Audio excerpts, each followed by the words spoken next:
It was a dark, blustery evening on the narrow gauge railway. Mr. Percival closed the railway early on account of the weather.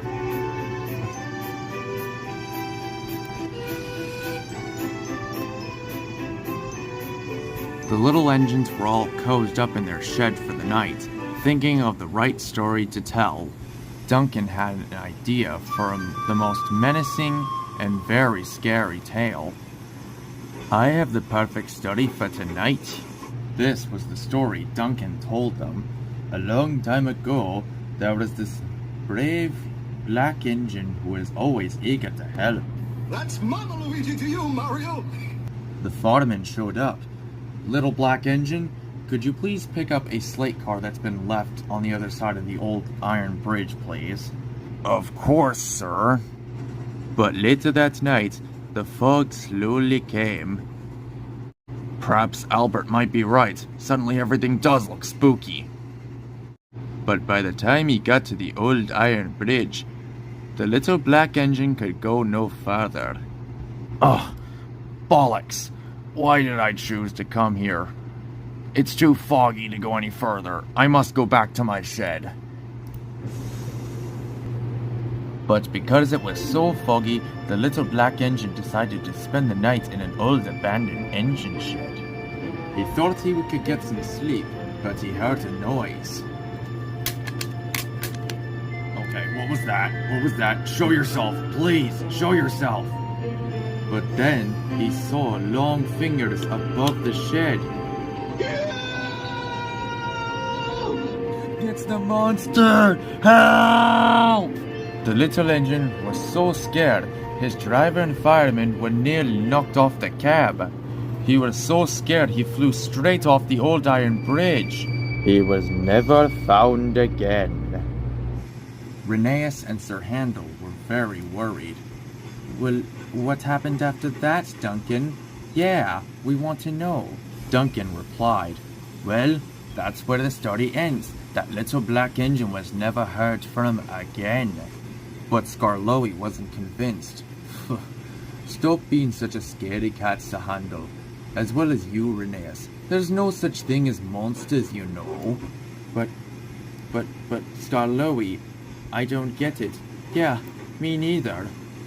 Later on that night, Skarloey was just getting some sleep when he heard a strange noise. Okay, what the fuck was that? Duncan, stop making those noises. But Duncan was fast asleep, and so were the other engines.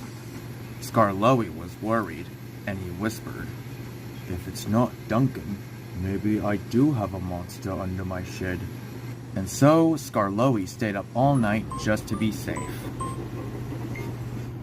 Skarloey was awfully tired when he met Rheneas the next morning at Lakeside. Did you happen to hear any other strange noises in your shed last night, Rheneas? Not after Duncan's silly prank, Skarloey. Now Skarloey felt silly himself for staying awake all night.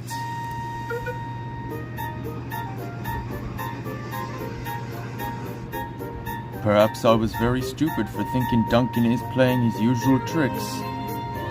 But Skarloey said it to himself. By the middle of the day, Skarloey was very sleepy and having a hard time keeping up with his work as Rusty pulled along beside him. Perhaps you're so tired, Skarloey, maybe you can use some oil. No thank you, Rusty. I'm not even a diesel like you. I'm just, a little tired, that's all. Just then, Duncan puffed past alongside. What's the matter, Skarloey? Monsters keeping you up all night? And Duncan disappeared down the track, laughing. What a jackass. Am I right, Skarloey? Right, Rusty. Skarloey didn't want anyone to know he'd been too frightened to sleep. Then Victor showed up at the quarry. Victor, what are you doing here?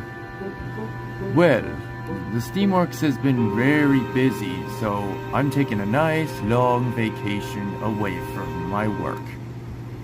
It's so good to be out and about. Oh, that's great to hear, Victor. But what about Kevin? Kevin, do it right and get back to work. I'm trying, Fergus. Ah! Oh, I'm sure Kevin's doing fine. Thank you for asking. Well, I better get going. And remember, don't get crushed by Big Boulder. Ugh. Will you stop talking about that big fat piece of shit that tried to fucking kill me? Ugh. By the end of the day, Skarloey barely had enough steam to make it back to the yard. The other engines were telling stories again, but Skarloey headed straight to bed.